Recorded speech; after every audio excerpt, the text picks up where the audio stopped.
Hello YouTube. I haven't really done like a channel update, and I basically I'm just bored, and I really didn't want to get into like a deck tech either because I'm still doing the finishing touches on a few decks, but basically I want to show everybody the Gauntlet that I have for legacy testing. Basically, if you don't know what a gauntlet is, whenever, like, if you're gonna like homebrew a deck or something, you're gonna want to run it through some established legacy decks. You're gonna want to know, can I beat this combo deck, or this aggro deck, or this control deck? Can I, do I have a chance at doing anything, or am I just wasting my time? And possibly wasting your money if you're buying the cards for the deck. And I'm not going to get into the differences between combo control, aggro control. I'm this basically mainly just like straight combo, or straight aggro, or straight control are what I'm running now. And most of these decks.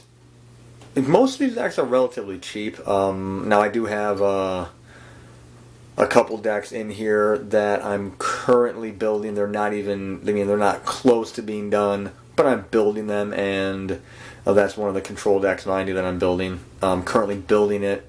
I've devoted this year to just building it.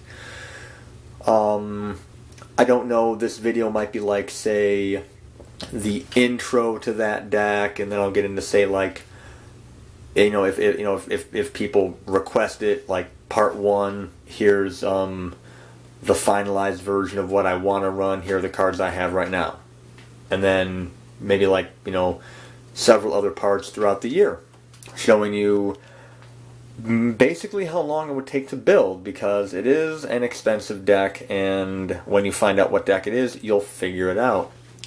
So let's look at my aggro box.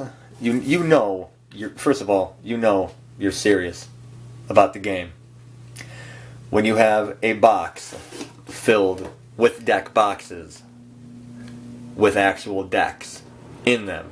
That's how you know you're serious. Hey, dude, where do you put this deck? Oh, go into my combo box. It's the third one in the...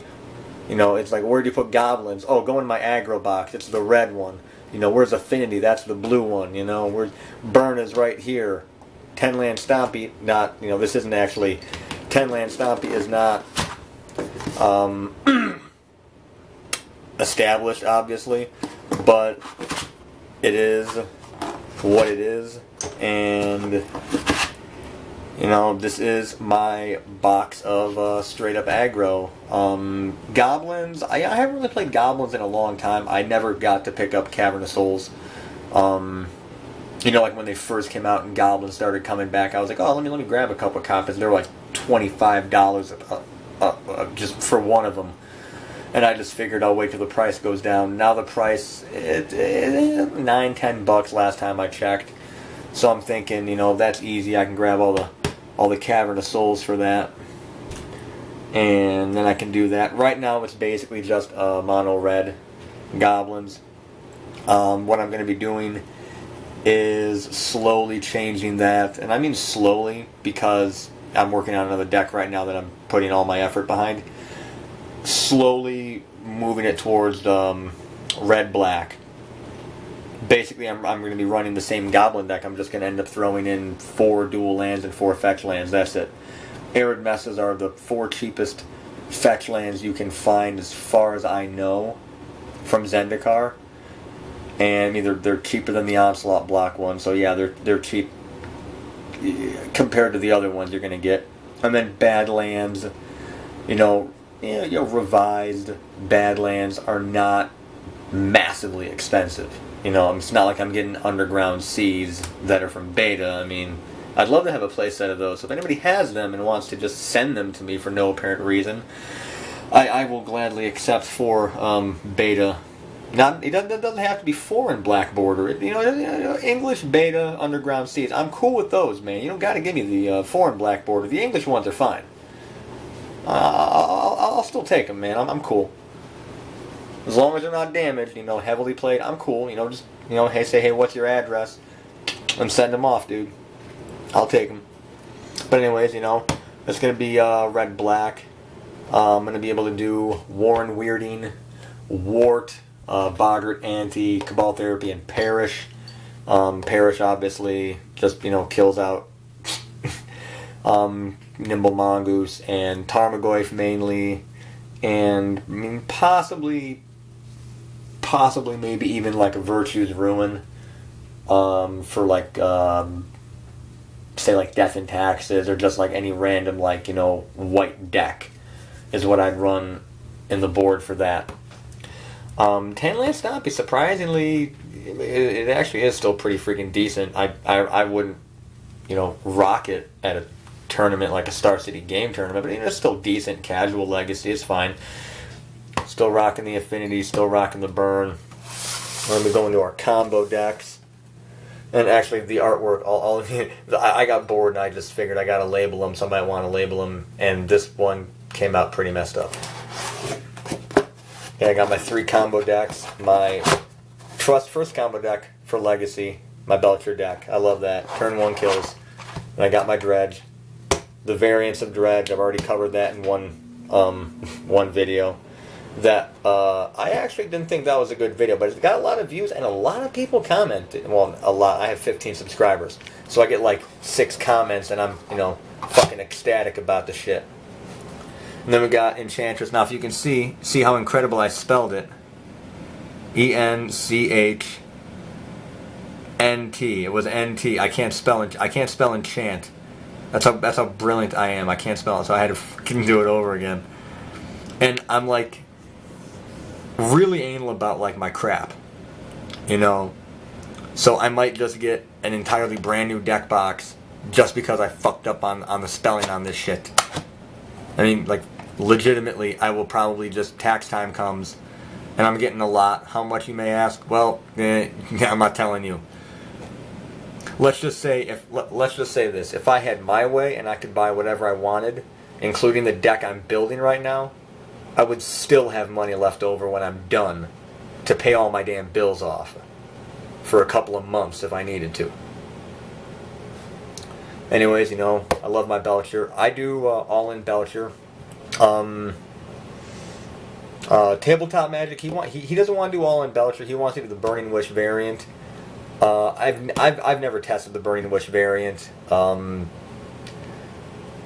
last time I ran, first of all, the reason why I don't like Burning Wish, which also is the reason why I don't play it, is because I used to play Balancing Tings back in Extended. If you don't know what it is,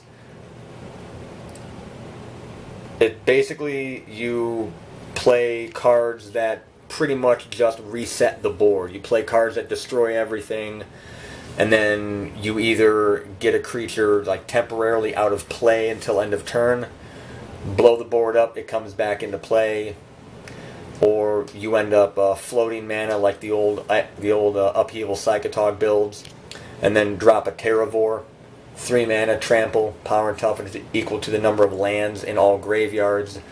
It becomes, it basically goes from a very, very cute, casual, oh, that's cool, you have Terravores, into a 2-turn clock that is pretty much just going to kill you. And I never did good with the deck with Burning Wishes. I never did. Whenever I went all in, no Burning Wishes, and like a crap sideboard, basically, I actually had a better shot at winning because it was more consistent. Even though the Burning Wishes let me just pluck, grab Obliterate, or Balancing Act, or Hull Breach, or Life from the Loam, or, oh god, what else was I grabbing? I think maybe Shattering Spree at the time. Yeah, I think Shattering Spree possibly. Just anything random like that. So that's why I hate Burning Wishes. I sold them all off. But surprisingly, I want to play Doomsday now. And Doomsday, besides, first of all, Doomsday is going to give me a headache. One of my control decks is going to do that too. But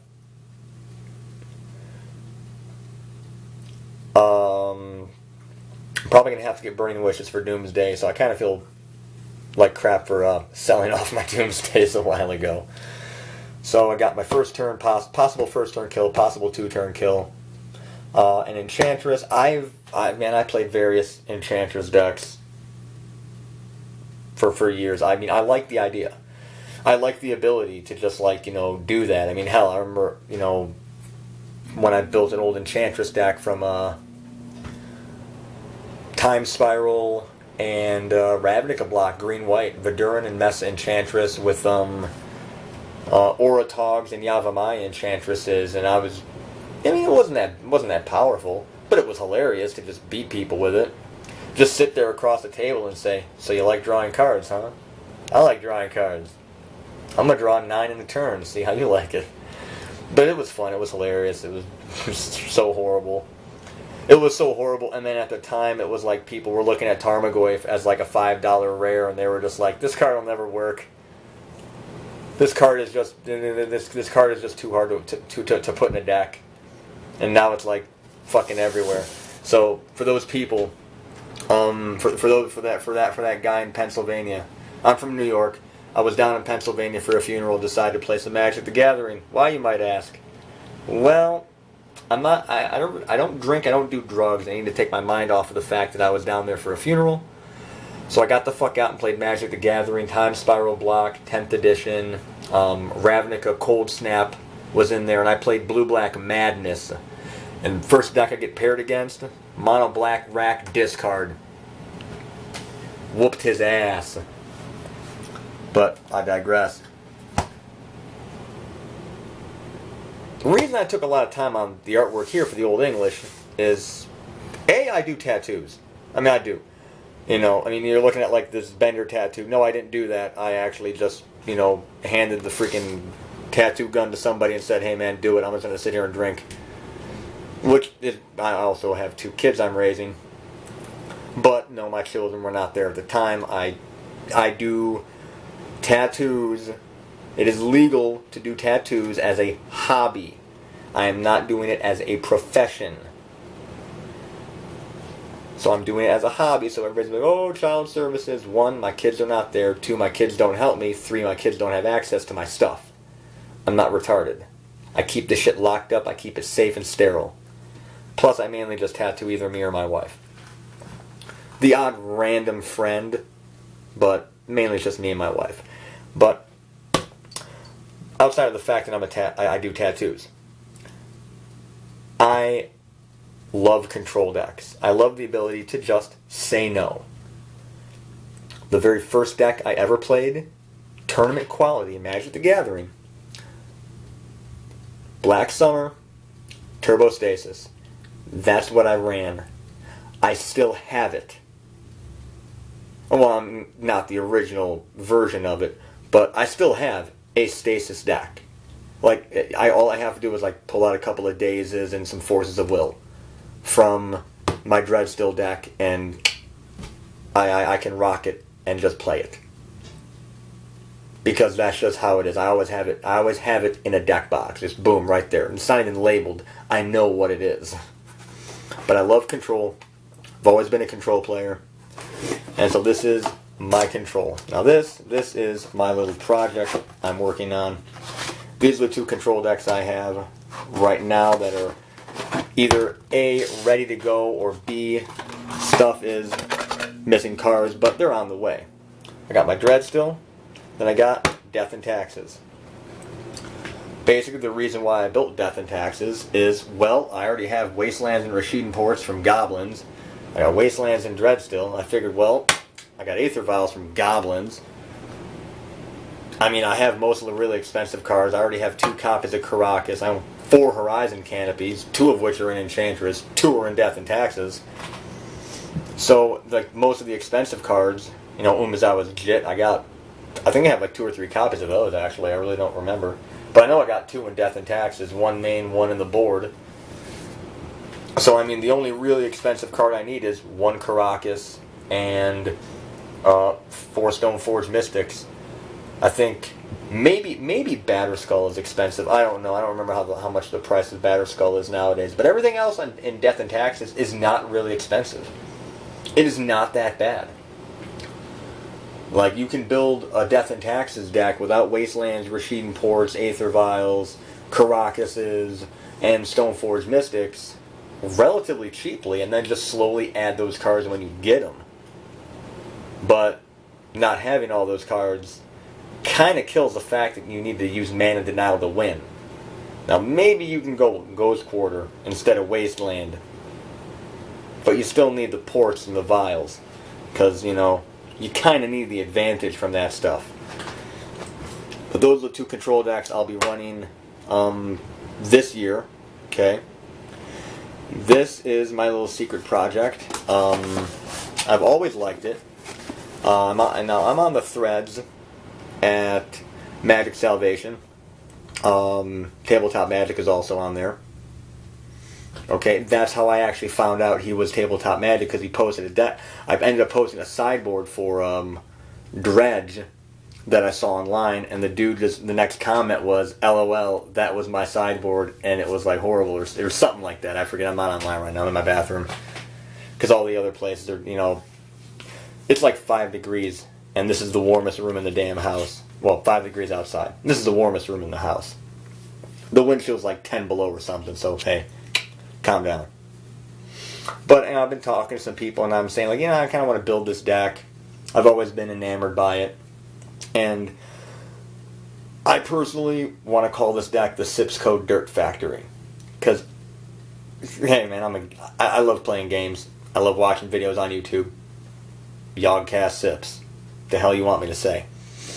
So this is a project. The entire year of 2014 is going to be built on getting this. Plus, you know, income taxes next year as well. Legacy lands. That's right. No, I don't own a Tabernacle right now. As I stated earlier, if you want to send me Underground Seas, by all means do that in beta. If you want to send me a Tabernacle, hey, you know, do that too. It's only like $400 for a single copy. But the good thing is I only need one. I'm going to be doing the Dark Depth Thespian stage kill. I'm going to be running blue. I don't want to go just intuition. You know, I like gamble, I like intuition, so I'm kind of doing 3 gambles, 2 intuitions. You know, obviously, you know, I'm going to do Punishing Grove, 3 of Punishing Grove in there. I might go out and grab another Horizon Canopy for like $17 for the deck. I might not, I don't know, it depends on what I want in there. I mean, I kind of have room for either another utility land or just like another maybe like another intuition to bring it up to 3 intuitions, 3 gambles. But I'm not 100%. I'm still tinkering with the proxied versions of the deck, because this is an expensive as hell deck to build. I'm also doing the white splash, so I'm going to have Savannas, 1 Savannah, 1 or 2 Taigas, and of course Tropical Islands in the deck. And fetch lands, of course, in green. So this is basically like my gauntlet. Like, if I were to like bring up, say, like another deck, well, with the exception of lands, let's get that out of the way. Yeah, let's move that out of the frame. With the exception of legacy lands, this is my legacy gauntlet. If I build like a homebrew build, you know, like I build like Dead Guy Ale homebrew, okay, I'm gonna test it against all this stuff. If I can win against the majority of it, I'm gonna go to a tournament and play it. If not, either go back to the drawing board, find out why it doesn't work, tinker with it, rebuild it, make it work, or just net deck like I do and just build a bunch of net decks. I mean, shit, I ain't gonna lie, I'm a net decker, I don't give a shit. I don't got the, look, I got a wife, I got 2 kids. I don't got time to just sit around for like 3-4 hours a day and just think of just really cool interactions between cards and search the gatherer and like oracle wording, and I don't have time for that. I'm sorry, other guys do. I give you guys mad props. I don't have time for that shit. You build it, I'll net deck it. I might not win with it, but I'll look damn good at it. I'll look damn good doing it, because, you know, I'm sexy and I know it. Alright, so if you liked the video, and you want, you know, obviously I'm going to be doing more videos coming your way. And if you like the video, thumbs up and subscribe.